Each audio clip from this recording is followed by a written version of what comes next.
बाद ये आज चौथा दिन धरना हमारा चला, विधिवत रूप से शांतिवादी पूर्ण से।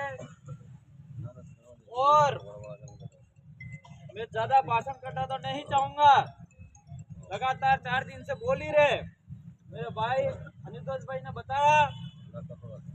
और हमारे 15 सूत्रों की जो मांगे थी, इन मांगों में से थी जो मुख्य थी, कहीं न कहीं सरकार पीछे हट रही थी, प्रशासन कई दबाव में था, मांगों को माना नहीं जा रहा था। लेकिन आप सबके संघर्ष और आप सबका ये धरना जारी रहा, आपकी ताकत से हमारी ये मांगे मानी गई।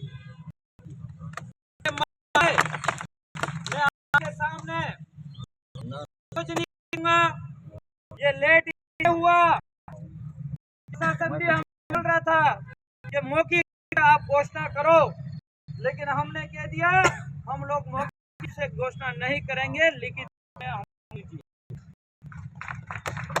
आज जो दो घटनाक्रम हुआ है वो किस हिसाब से हुआ है उसको लेके आप सबको दुख है। जब 3 दिन पहले दोवड़ा थाने के सामने धरने बैठे थे, उस समय चाहे वार्ड जनप्रतिनिधि हो, चाहे सरपंच हो, चाहे डेलीगेट हो, चाहे समाज सेवी हो, चाहे किसी भी संगठन का हो, चाहे किसी भी पार्टी का हो, वो दिल की आवाज से बोल रहा था कि इस थाने के अंदर ये सीआई इतना लापरवाह है, ये कांस्टेबल इतना लापरवाह है, ये ऐसा इतना लापरवाह है, ये खुलेआम बोल रहे थे। और हमारी सबकी मांग एक ही थी कि वो पूरा का पूरा थाना के अंदर जो कर्मचारी दोषी है उसको बर्खास्त किया जाए, लेकिन कोई नियम प्रक्रिया के आधार पे हमारी मानी है और हम लास्ट तक लड़ाई लड़ेंगे भी सही। मैं प्रशासन को भी कहना चाहूंगा, विधायक होने के नाते मैं बर्दाश्त नहीं करूंगा, बर्खास्त करने की क्षमता रखेंगे, हम ये बताना चाहूंगा। और ये जो फर्स्ट जो बताना चाहूंगा, दोवड़ा ब्लॉक के अंदर तेजकरण जयकरण पुलिस निरीक्षण अधिकारी थाना दोवड़ा सस्पेंड के बाद जो 4 के कार्मिक है उनके मैं नाम सुनाना चाह रहा हूँ। वलमराम दूल्हा उप निरीक्षक suspend, Kumar constable suspend, suspend,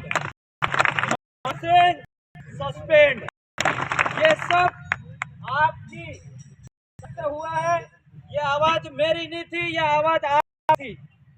साथियों, सोशल मीडिया पे काफी सारी बातें भी चल रही है, ये विशेष से विधायक टारगेट कर रहा है, लेकिन मेरा भाई भी होगा तो भी मैं नहीं छोड़ूंगा। इसके अंदर हमारे समाज के भी है एक भाई, हमें भी दुख होता है, लेकिन ये पुलिसकर्मी जब उनके पास हाथ में होती है, बिना गलती सिंगम के काम करते वो होता है, आपको साथ में देते। हम जनप्रतिनिधि है, हम समाज के आम व्यक्ति नागरिक के नौकर है, आप लोगों ने हमको जिताया है, ऐसा बोलोगे ऐसा ही काम करेंगे, किसी भी से नहीं करेंगे। रही बात जो कल करने के लिए एसपी साहब रिपोर्ट दी, उसको भी मैं बता दूंगा। जो दिलीप के हत्यारों और गिरफ्तार करने की सजा दिलाने के लिए संबंध में दिया था, तो वो भी रिपोर्ट दर्ज हो गई है और इसकी भी दी गई।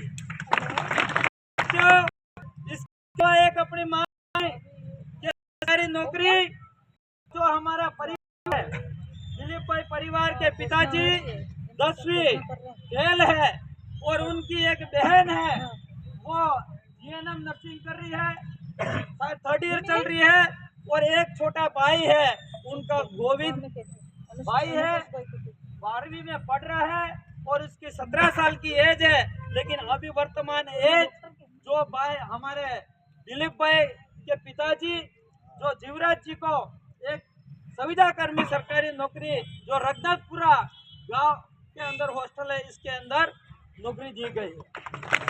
इसके अलावा 2 महीने के बाद 1 साल के बाद एक माहवाड़ी जो उनका बच्चा है उनको दी जाए। ये दोनों है। मैं ज्यादा बातें नहीं करके इसके आगे जो हमारी मांगे थी लगभग मानी गई। मेरे से पूर्व में जो एमपी साहब ने भी विवरण सहित बताया था, इसलिए लेट हो रहे हैं, इसलिए ज्यादा बातें नहीं करके हमारे बाद में जो वरिष्ठ रोहित कांति भाई आदिवासी दूसरी चर्चा करेंगे। इसी के साथ मेरा यहाँ पे विराम करता। सबको जय जवाहर, आवाज दो।